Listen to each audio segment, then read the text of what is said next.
दुनिया को जिसका अंदेशा था वो शनिवार की रात सच हो गया। ईरान ने इजराइल पर अटैक कर दिया। ईरान की तरफ से इजराइल पर 200 ड्रोन और मिसाइलों से एक साथ हमला किया गया। इस हमले में इजराइल की मिलिट्री बेस को नुकसान पहुंचा है।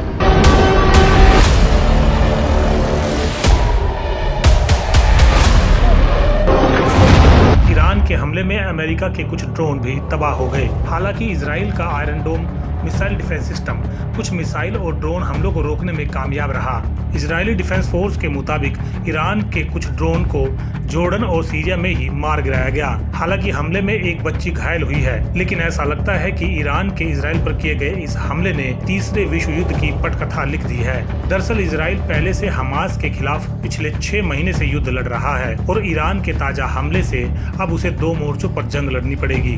Iran has launched a direct attack from Iranian soil towards the state of Israel.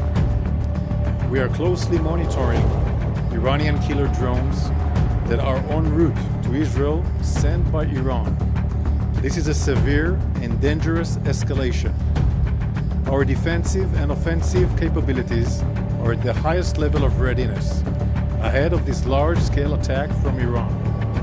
Together with our partners, the Israel Defense Forces is operating at full force to defend the state of Israel and the people of Israel.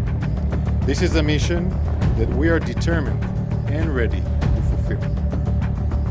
I will keep on updating you. Iran के attack के बाद दुनिया में जंग का तीसरा मोर्चा खुल गया है, क्योंकि पहले मोर्चे पर रूस और यूक्रेन 2 साल से ज्यादा समय से युद्ध लड़ रहे हैं, जबकि दूसरे मोर्चे पर इजराइल और हमास के बीच युद्ध चल रहा है। अब ईरान और इजराइल भी आमने सामने आ गए हैं। ईरान के हमले के पीछे इंतकाम है।